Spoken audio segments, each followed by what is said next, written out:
everyone. So, if you couldn't tell at all, right now I am. Sorry, un momento. Anyway, I just had to close my window. I'm sick right now, and I have the whole day to myself, and I figured might as well spend it recapping this game, which by far is the highlight of my tournament. Let's let's say that. And let's get into the game though.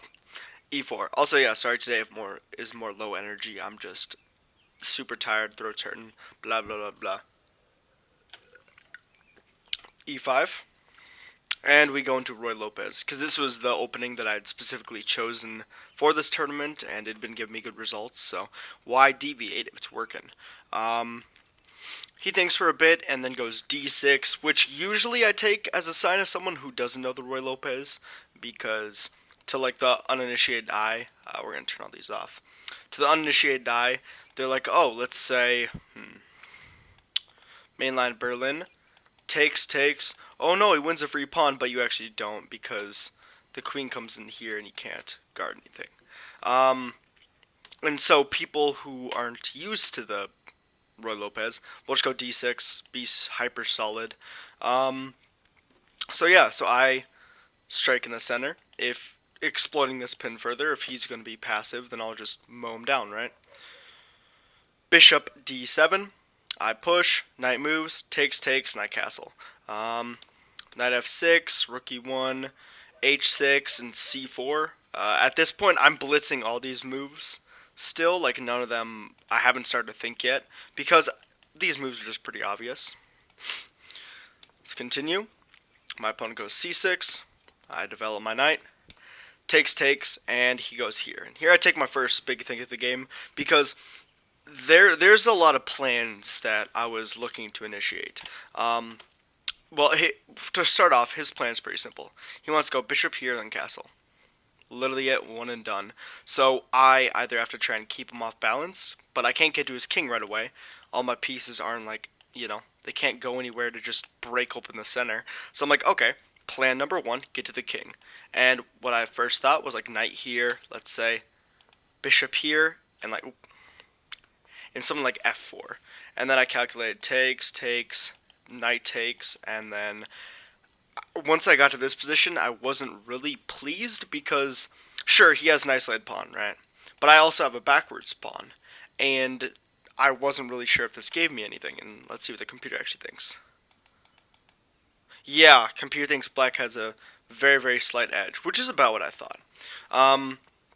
So that was the first plan I was definitely thinking of, is like a knight d2 maneuver to free up my f-pawn.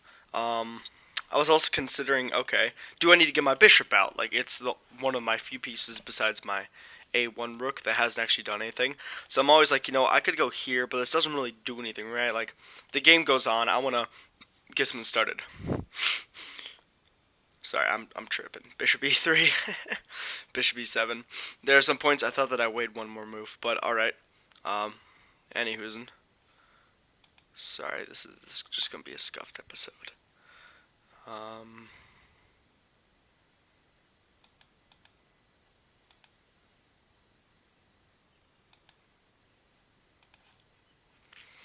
Anyways, bishop here, and I go h3.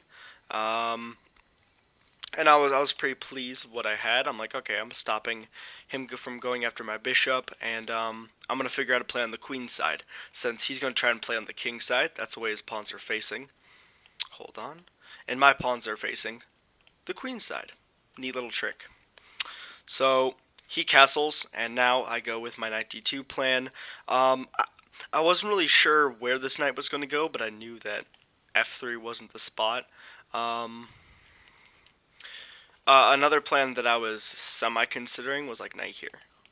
Looking to again push for this, but after moves like, let's say, rook c8, and I push here, I don't really have anything. So it would take way longer to prepare that, and I'd go like queen d2, but had no merit. Knight d2, he goes a6. I didn't quite understand this move. Maybe he didn't want my knight going here, but it couldn't go there anyways.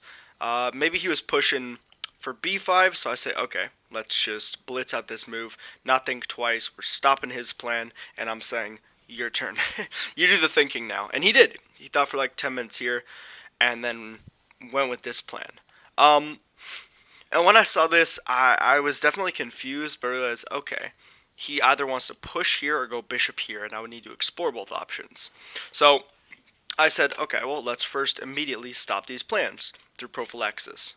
Uh, so what I mean by that is by going with the move that I would play in the game, knight c4, I am threatening a fork. So if he goes for this plan, you're forked. Let's say like the queen moves. I probably don't even have to take the rook right away. I can just go here, and then I'm doing great. And also by going here, I stop him from this plan because again, same thing. So I'm not actually stopping him from doing anything. I'm just sort of saying my plans come first. Queen moves again. I'm now dropping a beautiful knight in the board, and his rook has to move. Now I have complete control over his whole position, and I'm like, okay, what we're going to do is we're going to put a rook here, opposite the queen. He goes for his idea of the bishop trade, and here I spent like a 10-minute think. It was 60-minute chess, so I didn't have too much time, but I'm proud of where it got me. I did find the best move, and it was what I evaluated as the best move.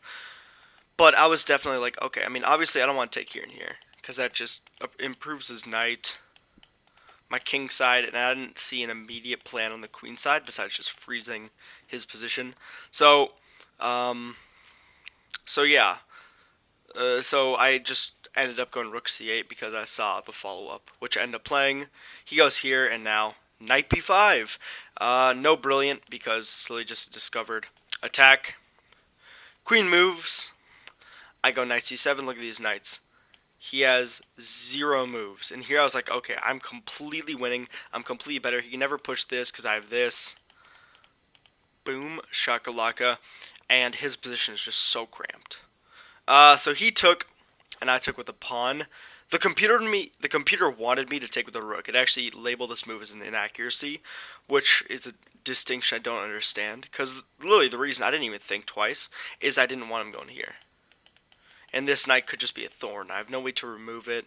And I mean, I guess maybe the computer's like, oh, you can double rooks. But again, I didn't think much on this move. I kind of just took with a pawn and said YOLO.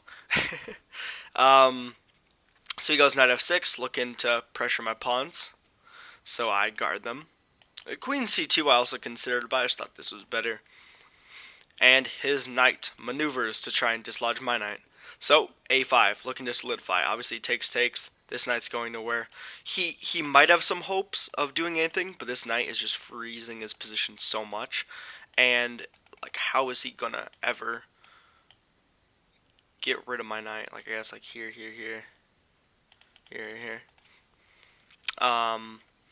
So he ended up playing here, and here I did something that I still think about to this day. So he's disconnecting my rook. He's disconnecting my knight from my queen. And I saw the following line, which happened in the game, and I went with it. But the best move here is queen c2. Now this deserves a proper, brilliant sign here, because if takes, boom. Pins galore, I'm going to win back the piece. I keep the knight, and I probably win a pawn, I win the game. But he definitely scared me with this move, because I didn't think of that, and so I just instinctively saw a line in a few seconds, and I'm like, yeah, good enough. So I sacrifice. The rook! Rook takes c5. Not saying anything about this move, but here's what I saw. Takes, I push. Queen takes, he doesn't really have a choice. Queen takes, pawn takes. Rook takes. I queen, and we get to this position, and I saw this in my head, and I was like, okay, I've traded everything off. Maybe I can beat him in endgame. I'm a pawn down, but you never know. You never know. In hindsight, this is ridiculous, and I should have just gone queen c2. But, you know, shit happens. Rook b3, rook e2, just keeping everything guarded. Goes after my pawn. I go after a counterattack. Now someone like takes. He goes here, and you know, I probably just return, and I just keep kicking the rook around. So he didn't take, and I went after his pawn. He let me have it actually. So takes, king comes in, and here's a critical moment in the game, which I realized after, which is the winning move would have been knight f5 here. And I saw this, but I was like, after king here, what do I really have? I wasn't sure. I guess like maybe I have something like this and this. But the king will just go here. But you know, maybe I could have made something happen. Actually, I'm curious to what the valuation is here. Yeah, it's still worse. Probably because all he has to do is move his knight, and he's not in mate. Yeah, that's about. I didn't like it much because I guess I don't know. So I go back to here, looking to keep everything guarded, and he goes king here. I bring my king in. I go after his pawns. He stops me, and I bring my king in here.